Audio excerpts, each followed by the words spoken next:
jemaat sekalian dikasih Tuhan, Shalom. Kita patut bersyukur pada Tuhan, saudara, kita sudah memasuki di minggu pertama bulan November tahun 2024 ini. Waktu terus berjalan, Bapak Ibu saudara sekalian dikasih Tuhan. Yang menjadi doa saya adalah saudara sekalian dan saya selalu dalam keadaan yang baik, selalu dalam penyertaan Tuhan, dalam anugerah demi anugerah Tuhan setiap hari. Dan kerinduan kita bersama saudara, seperti tadi lagu pujian yang disampaikan oleh paduan suara senior-senior kita, semakin hari kita semakin dalam mengasihi Tuhan. Kengsen aicu, semakin hari kita semakin dalam mengasihi Tuhan, mencintai Tuhan. Nah, hari ini tema yang akan kita renungkan bersama adalah berbahagialah orang yang suci hatinya. Beberapa ayat sudah kita baca dalam responsoria tadi, tapi adalah baik saya membacakan sekali lagi supaya Bapak Ibu Saudara tahu alamatnya di mana ayat-ayat itu. Yang pertama dari Matius pasal yang kelima ayat yang ke-8. Matius pasalnya yang kelima ayat yang ke-8. Ini adalah perkataan Tuhan Yesus dalam pengajaran khotbah di bukit, salah satu dari ucapan berbahagia. Demikian bunyi firman Tuhan, berbahagialah orang yang suci hatinya, karena mereka akan melihat Allah. Saya ulangi sekali lagi, berbahagialah orang yang suci hatinya, karena mereka akan melihat Allah. Jadi saudara, saya memberi perbandingan di sana juga Alkitab dalam bahasa Inggris, NIV, New International Version. Di situ kata suci hatinya itu punya variasi terjemahan lain, pure in heart, murni hatinya. Jadi suci hatinya itu sejajar atau sama artinya dengan murni hatinya. Ya, bagian firman Tuhan yang lain dari Mazmur pasal yang ke-24, Mazmur nomor 24 ayat yang ketiga sampai ayat yang ke-6. Demikian bunyi firman Tuhan. Siapakah yang boleh naik ke atas gunung Tuhan? Siapakah yang boleh berdiri di tempatnya yang kudus? Orang yang bersih tangannya dan murni hatinya, yang tidak menyerahkan dirinya kepada penipuan dan yang tidak bersumpah palsu. Dialah yang akan menerima berkat dari Tuhan dan keadilan dari Allah yang menyelamatkan dia. Itulah angkatan orang-orang yang menanyakan dia, yang mencari wajahmu, ya Allah Yakub. Sedemikian jauh pembacaan firman Tuhan, nanti beberapa ayat akan saya sampaikan di dalam khotbah lagi, kita akan bacakan lagi beberapa ayat. Saudara sekalian dikasih Tuhan, suatu ketika datang seorang pria dan di tempat umum, dia kemudian membuat surprise dengan cara dia berlutut di hadapan kekasihnya, seorang wanita, dan dia mengeluarkan dari sakunya ada kotak cincin, saudara, dia buka, dan dia propose, dia melamar pacarnya itu di depan banyak orang yang mengelilingi dia, surprise di tempat umum, saudara. Lalu dia berkata, maukah engkau menjadi istriku? Maukah engkau menerima lamaranku? Lalu kekasihnya ini berkata, ya saya mau. Wah saudara, pria ini pada saat itu menjadi pria yang paling bahagia di muka bumi. Dia senang sekali lamarannya diterima. Apalagi dalam suasana yang begitu bersuka cita, yang senang banget begitu saudara. Orang-orang di sekeliling yang menyaksikan hal itu bertepuk tangan riuh, saudara. Disorak-sorakin, saudara ya. Nah, singkat cerita, ketika pria itu kemudian mengantar pacarnya itu pulang ke rumah, sampai di depan pagar rumahnya, di situ pria yang masih terbuai dengan suasana sukacita senang itu, terus dia berkata dengan pacarnya ini, dia berkata begini, saudara. Boleh nggak tolong kamu jawab yang sejujur-jujurnya? Boleh nggak kasih tahu saya, kenapa kamu terima lamaran saya? Jawab dong dengan jujur, kenapa sih kamu suka sama saya? Apa alasannya? Apa yang kamu suka dari saya? Lalu kekasihnya ini sambil tersenyum bahkan tertawa dan mengatakan, jujur. Iya jujur, jawab pria ini dengan antusias. Ya, dia masih, hatinya masih berbunga-bunga, saudara. Menatap wajah kekasihnya itu, ayo jujur. Lalu pacarnya itu melanjutkan sambil tersenyum berkata demikian.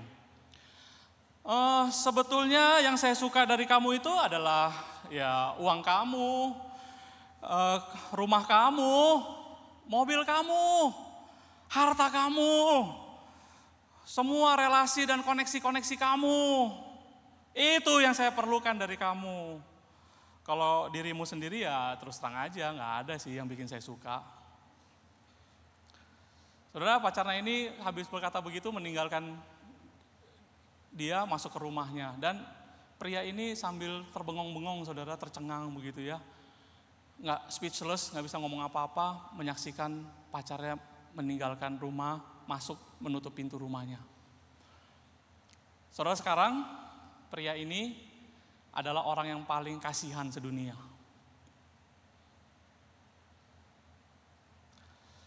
Saudara, ini sekedar cerita. Tetapi bukankah cerita ini menggambarkan bagaimana hubungan kita dengan Allah Tuhan kita, bukan? Pernahkah kita bertanya di dalam hati kita, di dalam pikiran kita, apa sih yang membuat kita antusias? Apa sih yang menggerakkan kita, menggebu-gebu untuk mencari Tuhan? Baik di dalam doa kita, atau ketika kita datang beribadah, bahkan ketika kita melayani Tuhan. Jujur saudara, apa yang membuat kita tertarik untuk dekat dengan Tuhan? Maka itu semua tercermin dalam doa-doa kita, bukan? Kalau kita doa, apa yang kita doakan? Kita minta Tuhan kasih kesehatan, usaha pekerjaan lancar, hubungan suami istri yang harmonis, kebutuhan semua keperluan kita. Saudara, itu umum. Kalau saya bertanya kepada jemaat atau teman mau didoakan apa, inilah isinya, inilah permintaannya, saudara. Jujur saya sendiri juga sering begitu, bukan? Kalau diminta, ayo Boksu mau didoakan apa? Ya kasihlah ini kesehatan. Saudara, jarang sekali, bahkan hampir nggak pernah ketika kita bertanya, kamu mau didoain apa? Lalu orang ini berkata, saya mau lebih cinta Tuhan, lebih dekat dengan Tuhan. Jarang, saudara. Mungkin kalau ada, kita langsung arahkan dia masuk sekolah teologi ya. Saudara sekalian dikasih Tuhan, seberapa sungguh-sungguh kita mau kenal Tuhan Yesus lebih dalam lagi? Ini menjadi evaluasi kita. Seberapa jauh kita mau tahu kehendak Tuhan dalam hidup kita, dibanding dengan semua apa yang Tuhan bisa berikan buat kita, yang tadi-tadi itu, saudara. Saudara, banyak yang kita tidak tertarik dengan hal-hal yang seperti itu ya. Tuhan maunya apa, kehendak Tuhan apa. Karena kadang-kadang mungkin kita merasa takut kalau Tuhan kadang-kadang bisa pakai cara-cara yang terkadang itu berat untuk kita jalani, saudara. Seperti tema kita hari ini misalkan, berbahagialah orang yang suci hatinya. Saudara, ini tema yang tidak begitu populer, yang ya saudara bisa cari, jarang sekali dikhotbahkan di gereja-gereja. Tema yang lebih menarik itu adalah tema-tema tentang penyembuhan, kuasa mujizat ilahi, kunci kebahagiaan, kesuksesan hidup, rahasia hidup sehat yang alkitabiah. Itu tema-tema yang bisa menarik banyak orang, saudara. Banyak gereja-gereja terus-menerus membahas tema-tema seperti itu. Apakah salah, saudara? Bukankah Tuhan Yesus juga menyembuhkan? Bukankah Tuhan Yesus juga mengusir setan? Bukankah Tuhan Yesus juga memberi makan orang banyak, saudara? Betul, tetapi jangan lupa bahwa akhirnya Alkitab menyaksikan banyak orang berbondong-bondong mengikut Tuhan Yesus karena mau makanannya, karena mau kesembuhannya, karena mau berkatnya. Tetapi kalau Tuhan Yesus sudah masuk ke pengajaran yang lebih dalam, satu persatu orang-orang ini meninggalkan dia. Bahkan ada seorang pemuda yang kaya raya mau mengikut Tuhan Yesus. Tapi ketika Tuhan Yesus challenge dia, mau benar menjadi muridku yang sejati? Kalau mau betul-betul, jual semua harta kekayaanmu, bagikan ke orang-orang miskin. Mari ikutlah aku. Saudara, dengar perkataan begini, orang muda yang kaya ini meninggalkan Tuhan Yesus dengan hati yang sedih. Hari ini banyak gereja-gereja hanya menceritakan Yesus yang sebagian-sebagian saja, saudara. Tidak menceritakan pengajaran Tuhan Yesus yang seutuhnya. Maka hari ini banyak gereja berhasil mengumpulkan banyak pengikut, followers, tetapi sedikit disciples atau murid Kristus. Saudara,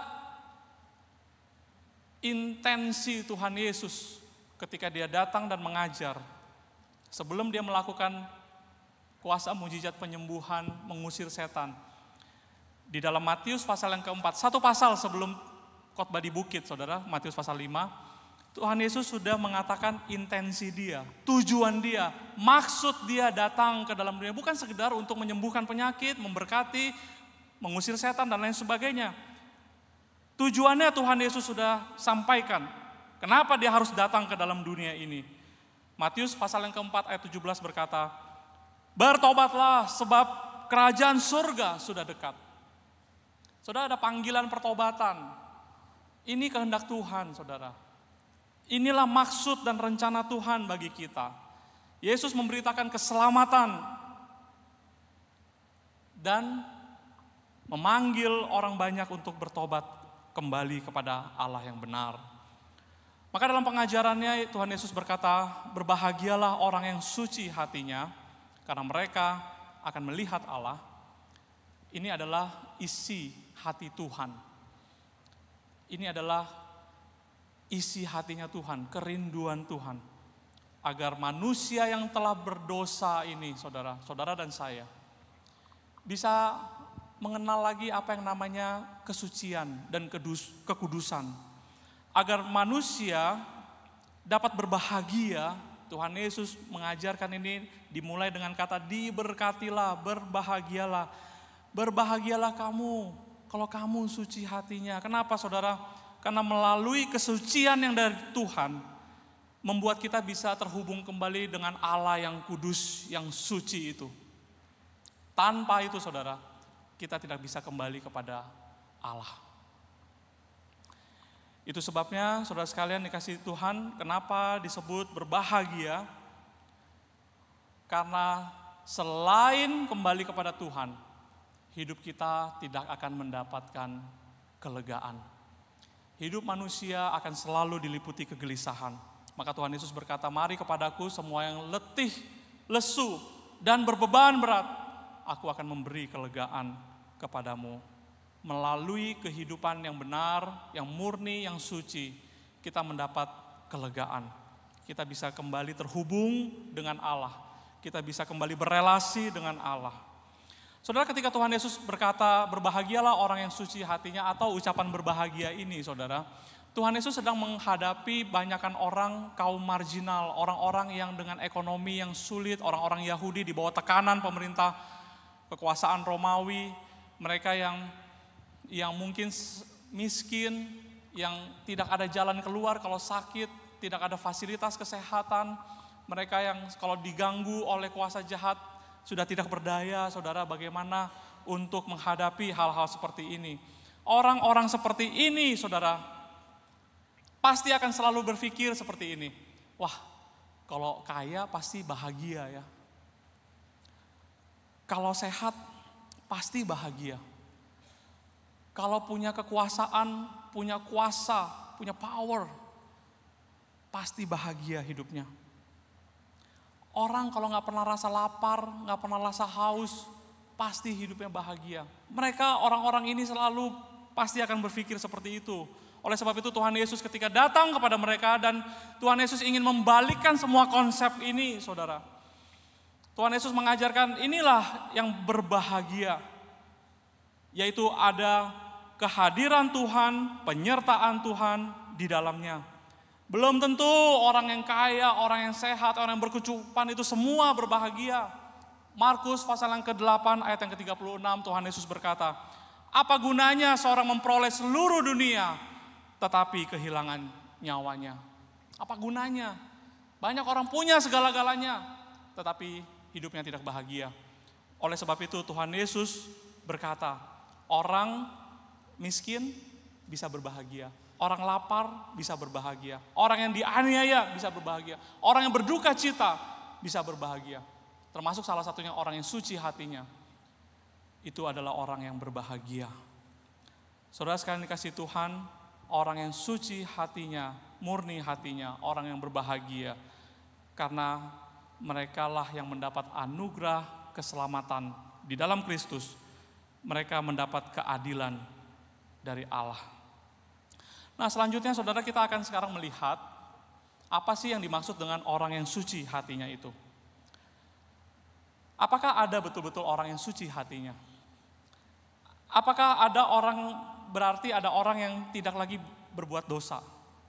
Bukan itu maksudnya saudara ya, tentu dimaksud orang yang suci hatinya itu bukan berarti orangnya sudah tidak berdosa sama sekali ya, karena di dalam dunia ini Roma 3:23 berkata, sebab semua manusia telah jatuh di dalam dosa dan telah kehilangan kemuliaan Allah.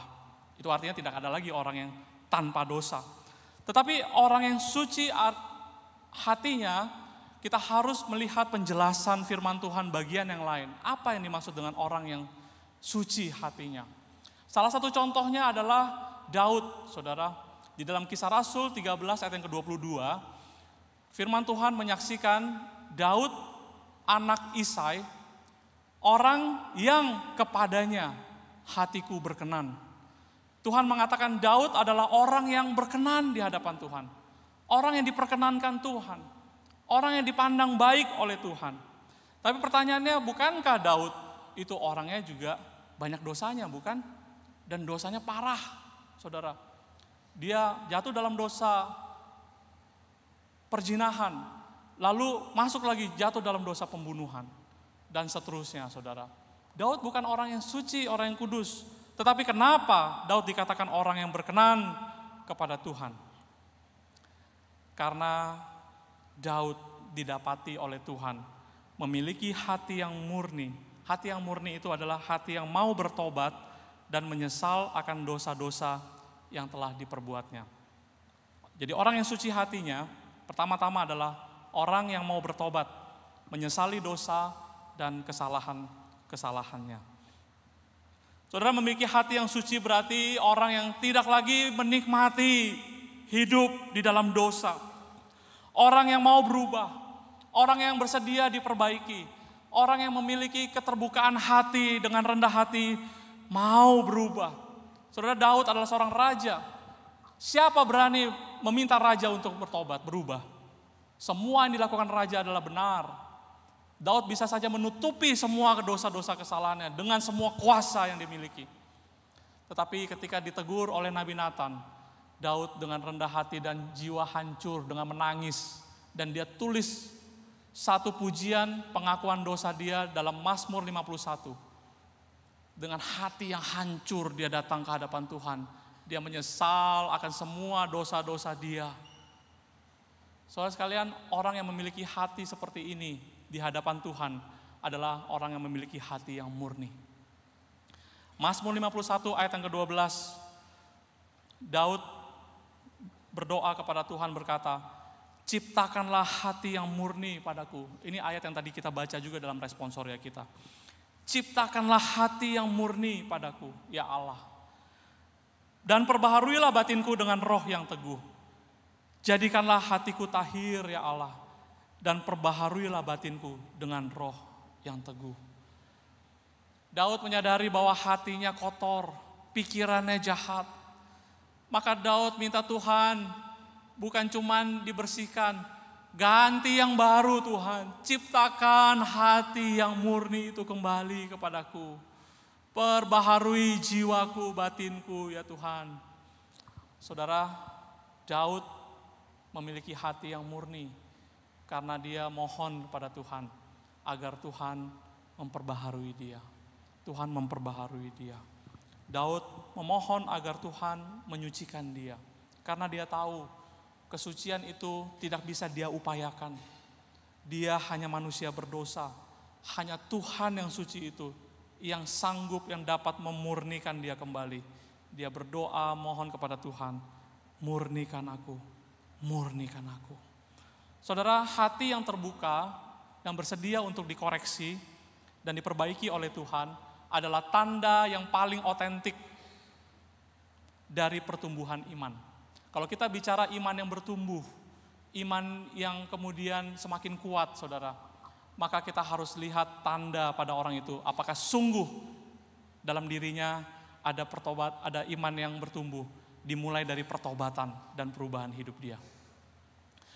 Saudara, banyak hal yang lain yang hari ini sering dijadikan tanda pertumbuhan iman. Bisa berbahasa roh. Saudara, bahasa roh bisa dimanipulasi, saudara. Terus terang banyak bahasa roh itu dipelajari dan lain sebagainya. Padahal itu karunia. Bahasa roh bisa dimanipulasi. Bahkan mujizat kesembuhan juga bisa dimanipulasi, saudara.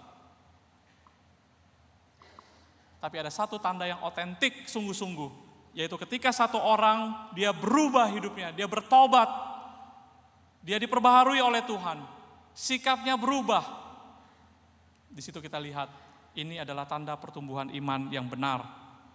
Orang yang suci hatinya adalah orang yang terbuka untuk diperbaiki, diperbaharui. Orang yang bertobat sungguh-sungguh menyesali dosa-dosanya. Yang kedua, orang yang suci hatinya adalah orang yang menjaga kekudusan hidupnya.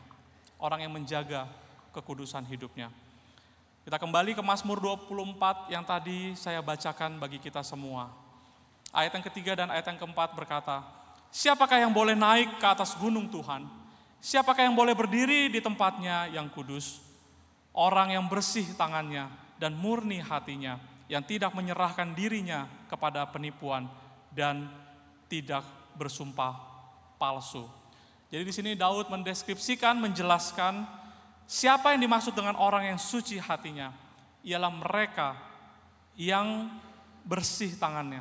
Mereka yang menjaga tangannya tetap bersih dan murni hatinya. Mereka yang tetap menjaga hatinya tetap murni. Orang yang memiliki hati yang tulus, yang tidak manipulatif. Orang yang tidak meninggikan diri dan sombong. Mereka yang selalu menjaga perbuatan-perbuatannya. Mereka selalu berpikir terlebih dahulu, apakah Tuhan berkenan kalau saya berkata ini atau saya melakukan ini? Apakah Tuhan dipermuliakan? Apakah Tuhan senang jika aku melakukan ini dan melakukan itu sebelum dia melakukannya? Inilah orang yang suci. Orang yang menjaga tangannya bersih dan hatinya murni. Yang selalu bertanya dulu kepada Tuhan, apakah ini benar Tuhan? Sebelum dia melakukan segala sesuatu. Firman Tuhan berkata, inilah orang yang suci hatinya. Saudara sekalian dikasih Tuhan, orang suci itu bukan hidup tanpa dosa sekali lagi. Bukan sinless. Orang yang suci itu adalah orang yang semakin hari semakin sedikit dia berbuat dosa. Sinless. Jadi bukan sinless ya saudara ya. Nggak mungkin kita dalam dunia ini hidup sinless. Tetapi orang yang suci hatinya adalah orang yang sinless. Semakin sedikit berbuat dosa. Nah sekarang pertanyaannya bagaimana caranya kita menjaga hidup kita supaya kita bisa sinless, saudara. Bisa berkurang dosanya semakin hari semakin berkurang. Mazmur 119 ayat yang ke-9 firman Tuhan berkata, dengan apa seorang muda mempertahankan kelakuannya bersih? Dengan menjaganya sesuai dengan firman Tuhan. Orang mempertahankan kelakuannya murni, hatinya bersih, saudara. Alkitab berkata caranya bagaimana? Dengan membaca firman Tuhan. Menjaganya sesuai dengan firman Tuhan. Yohanes 15 ayat yang ketiga, Tuhan Yesus sendiri berkata, kamu memang sudah bersih karena firman yang telah kukatakan kepadamu.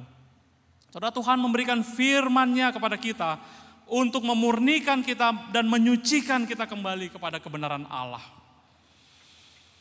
Jadi apakah kita sudah menjaga kekudusan hidup kita dengan membaca firman setiap hari, saudara?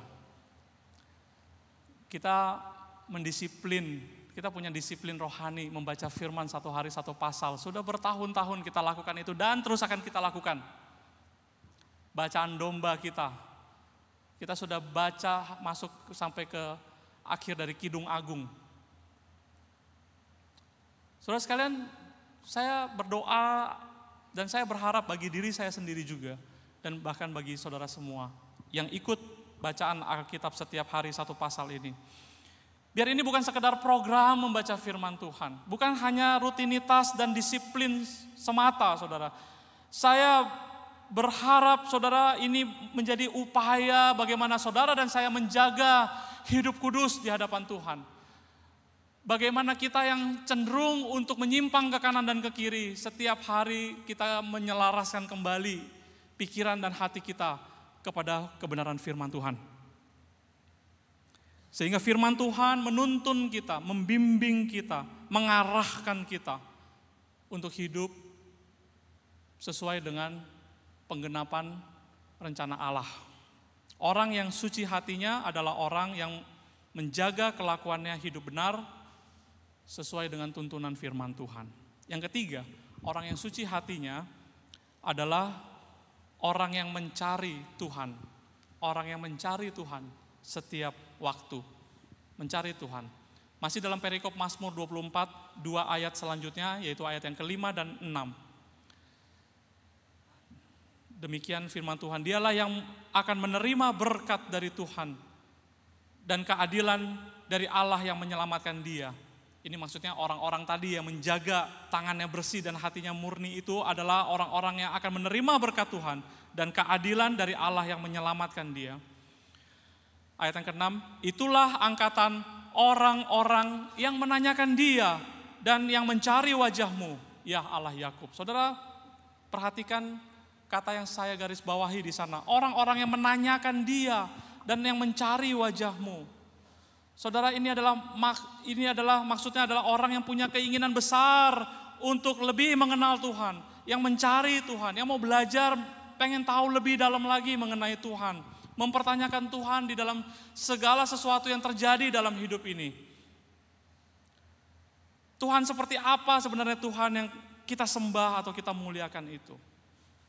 Dalam semua kejadian hidup, situasi dan kondisi selalu bertanya, apa maksud dan rencana Tuhan atas ini semua yang terjadi ini? Dan bagaimana saya seharusnya bersikap dalam menghadapi situasi-situasi seperti ini? Orang yang menanyakan Tuhan dan mencari Tuhan senantiasa, itu dikatakan adalah orang yang suci hatinya. Saudara, saya kembali kepada Kidung Agung. Kita lagi baca Kidung Agung beberapa hari ini. Seminggu belakangan ini kita lagi baca Kidung Agung. Saya sering berpikir kenapa kitab Kidung Agung itu termasuk dalam Alkitab kita ya. Walaupun saya ini seorang hamba Tuhan. Dan tentu bukan pertama kali baca Kidung Agung. Udah sering kali baca Kidung Agung. Saudara tahu isinya Kidung Agung itu apa? Isinya Kidung Agung adalah perkataan seorang yang lagi di mabuk asmara, sudah lagi kasmaran. Yaitu mempelai laki-laki yang selalu mencari kekasih hatinya. Kemana dia? Jantung hatiku, dikatakan begitu. Ya, misalkan Kidung Agung 3 ayat yang pertama. Dia selalu mencari-cari kekasih hatinya. Lalu dikatakan kekasih hatinya itu selalu dipuji-puji. Bola matanya seperti apa, rupanya seperti apa, dipuji-puji saudara kekasih hatinya itu. Lalu kekasih hatinya ini selalu dimimpi-mimpikan katanya. Kalau lagi berbaring selalu dibayang-bayangkan, dimimpi-mimpikan.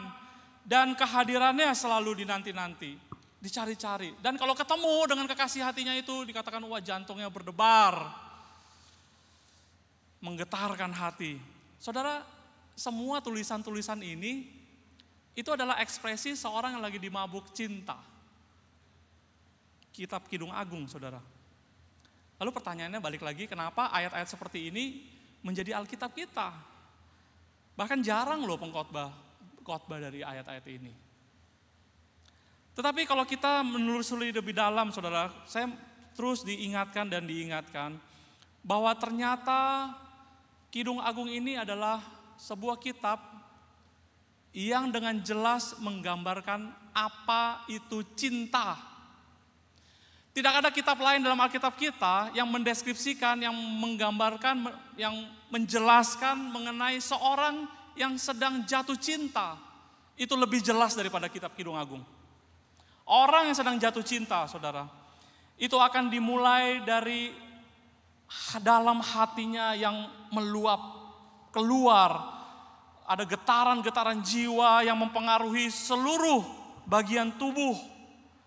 Jadi kalau orang jatuh cinta, saudara, bukan hanya di dalam hati, tetapi akhirnya itu menjadi sebuah dorongan yang kuat, yang menggerakkan dia. Sampai kadang dia lupa diri, melakukan segala sesuatu. Karena dorongan cinta itu.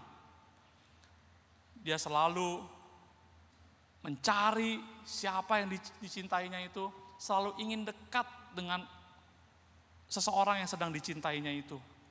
Saudara sekalian dikasih Tuhan, bukankah ini adalah gambaran yang baik ketika Tuhan Yesus berkata kepada kita, hukum yang terutama adalah kasihilah Tuhan Allahmu dengan segenap hatimu, segenap jiwamu, akal budimu, dan segenap kekuatanmu. Apakah kita pernah jatuh cinta kepada Tuhan? Seperti apa yang digambarkan dalam kitab Kidung Agung. Pernahkah kita meluap dari hati yang terdalam, meluap-luap, saudara? Kita begitu mengasihi Tuhan kita. Kita mencari dia terus, di mana dia? Kekasih hatiku. Kita terus membayangkan kehadiran Tuhan yang begitu indah. Saat-saat indah kita bersama dengan Tuhan. Yang selalu ingin dekat dengan Tuhan. Yang selalu menceritakan kebaikan-kebaikan Tuhan. Yang selalu ingin mengenal Tuhan. Dan suaranya lebih dalam dan lebih dalam lagi, saudara sekalian kasih Tuhan. Jika hal ini terjadi, jikalau ada saudara dan saya punya kerinduan yang menggebu-gebu untuk mencari Tuhan, mau mengenal, mau dekat sama Tuhan, maka saudara dan saya dikatakan orang yang memiliki hati yang murni. Orang yang murni dan suci hatinya adalah orang yang menanyakan Tuhan, yang selalu mencari Tuhan di dalam kehidupannya. Orang yang mau kenal Tuhan lebih dalam lagi.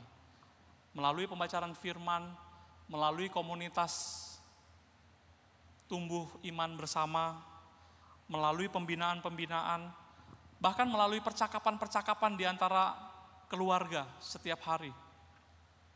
Melalui doa, bukan sekedar permintaan tetapi sungguh-sungguh mohon agar kita bisa lebih cinta Tuhan, bisa lebih kenal Tuhan.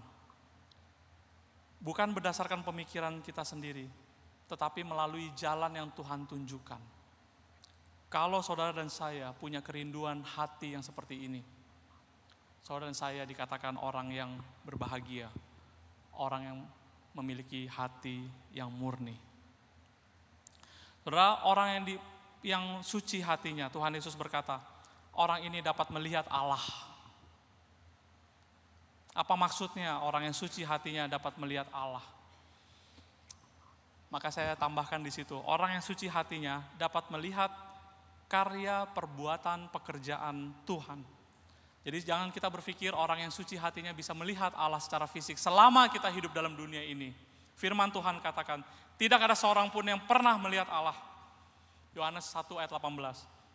Atau dalam kisah Keluaran 33, ketika Tuhan menghampiri Musa, Tuhan berkata kepada Musa, engkau tidak tahan memandang wajahku, sebab tidak ada orang yang memandang aku dapat hidup.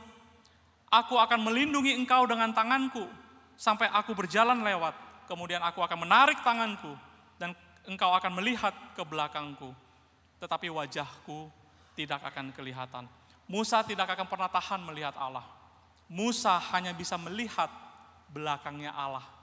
Musa tidak tahu bahkan ketika Tuhan hadir di situ. Tetapi ketika Tuhan sudah lewat, Musa bisa melihat belakangnya Allah. Maksudnya apa, saudara?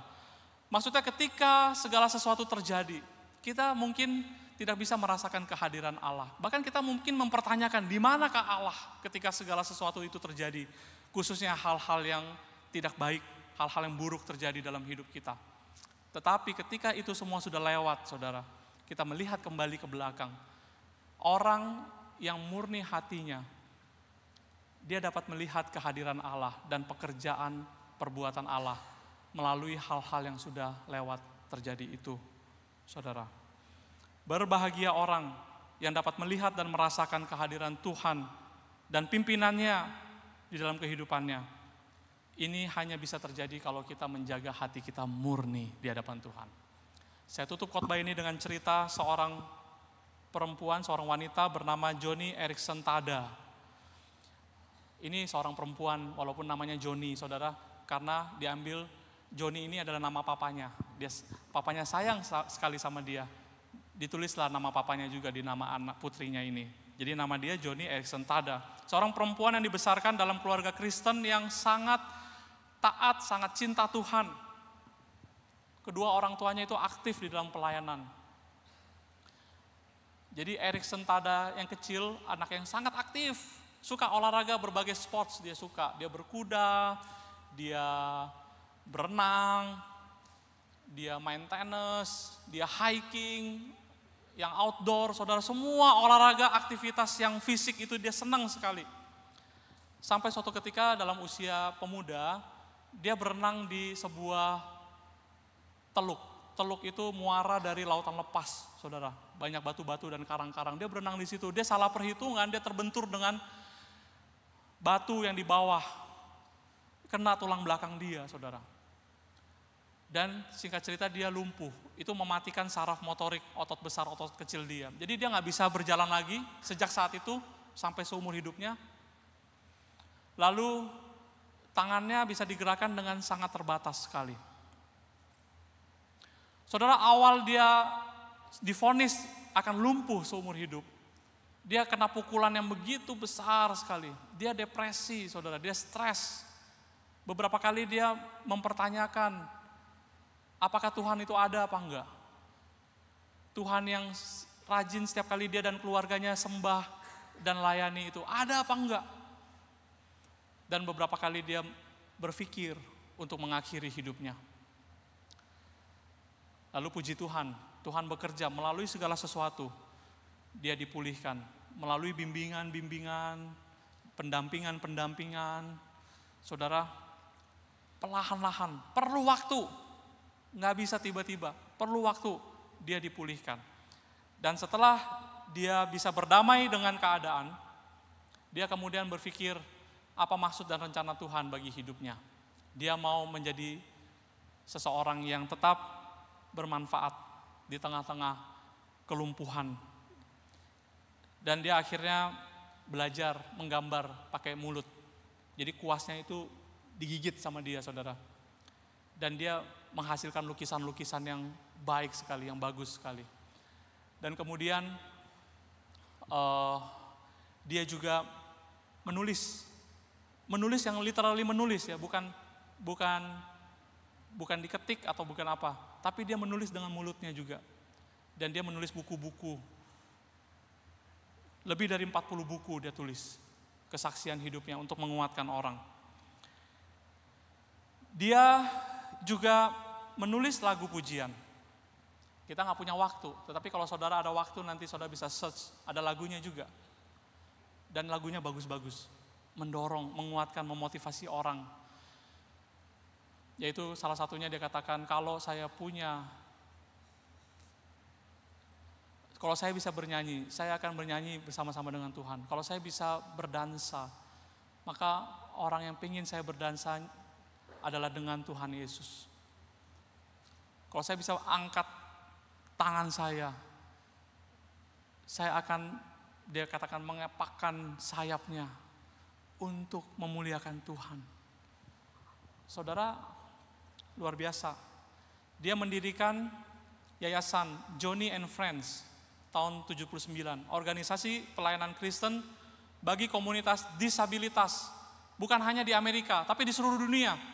Jadi yayasan ini sebagai support system orang-orang yang depresi, yang merasa hidup tidak berguna lagi karena kelumpuhan dan lain sebagainya. Ini menjadi berkat bagi ribuan orang, saudara. Bahkan di Amerika Serikat sendiri, dia bikin program radio rutin. Dia menyapa orang-orang yang disabilitas dan menguatkan orang-orang ini. Sehingga di salah satu tahun, program radio dia juga menjadi Program of the Year, program radio Amerika Serikat, saudara. Dia menjadi berkat, dan dia menjadi pembicara untuk memotivasi, menguatkan orang-orang depresi. Enggak khusus buat orang yang disabilitas saja. Siapa saja orang yang lagi stres, depresi, datang kepada dia, dia memotivasi lagi, dia menguatkan lagi. Di tengah-tengah kelumpuhan dia. Saudara, dia terus bekerja melayani Tuhan, menguatkan orang-orang. Tetapi hidupnya nggak selalu lancar loh, saudara. Jadi beberapa tahun belakangan dia diagnosa kembali dalam keadaan lumpuh ya saudara. Dia mengidap kanker. Dan dia harus menjalani paket program kemoterapi. Dan dia jalanin itu semua. Di tengah-tengah menjalani program itu, dia terus mengisi hari-hari dia menjadi speaker, pembicara untuk menguatkan orang, seminar-seminar untuk terus menguatkan orang, dan dia terus menguatkan orang-orang disabilitas. Di tengah-tengah pergumulan dia juga, dia kena kanker. Dia masih hidup sampai saat ini, di usia ke-75 tahun. Dan masih aktif melayani. Saudara sekalian dikasihi Tuhan, dia pernah berbicara begini dalam salah satu tulisannya. Kurang lebih begini terjemahannya. Dia, yaitu Tuhan, telah memilih untuk tidak menyembuhkan aku, tetapi untuk memegang atau menggenggam saya. Semakin aku merasakan sakit, semakin kuat ia mendekap, ia memeluk saya. Saudara, Erikson Tada bukan orang yang paling malang di dalam dunia ini. Melalui kesaksian hidupnya, kita melihat dia orang yang paling berbahagia. Di tengah-tengah keterbatasannya, di tengah-tengah situasi kondisi yang dia alami, dia tetap dapat melihat bagaimana Tuhan hadir dan terus menguatkan dia. Tuhan terus berkarya di dalam hidupnya, membuat hidupnya semakin berarti dan terus menjadi berkat bagi orang-orang lain. Dia menjaga hidupnya terus tulus dan murni di hadapan Tuhan. Dia adalah orang yang diberkati Tuhan. Dan dia Tuhan pakai menjadi berkat bagi banyak orang. Terus sekali kasih Tuhan, mari jadilah murid Kristus yang bertumbuh semakin kuat. Dimulai dengan pertobatan dan pemurnian hati. Diberkatilah kita karena Kristus hadir dalam hidup kita, menguduskan kita, membuat kita kemudian terhubung kembali dengan Allah. Dan kita dikatakan menjadi orang-orang yang bisa melihat pekerjaan Tuhan. Apapun situasi kita, saudara, mari kita terus jalani dengan tetap terhubung dengan Tuhan. Kita bisa melihat pekerjaan Tuhan, kita bisa merasakan bagaimana kita adalah orang-orang yang diberkati Tuhan. Bahkan kita bisa menjadi orang yang memberkati. Amin. Tuhan Yesus memberkati kita. Kita berdoa. Tuhan, kami bersyukur oleh karena firman-Mu yang telah kami dengar. Berkatilah ya Tuhan, agar setiap kami boleh terus menjadi orang-orang yang menjaga kemurnian hati. Kami boleh terus bertumbuh. Kami terbuka untuk diperbaiki oleh Tuhan, diperbaharui hari demi hari. Tuhan, pakailah kami, seumur hidup kami, menjadi berkat, menjadi berguna dan bermanfaat bagi orang-orang lain, bagi penggenapan rencana Tuhan. Materaikanlah firman-Mu di dalam hati kami yang terdalam ya Tuhan. Roh-Mu yang kudus menolong kami untuk melakukan firman. Kami bersyukur dan berdoa di dalam nama Tuhan Yesus. Amin.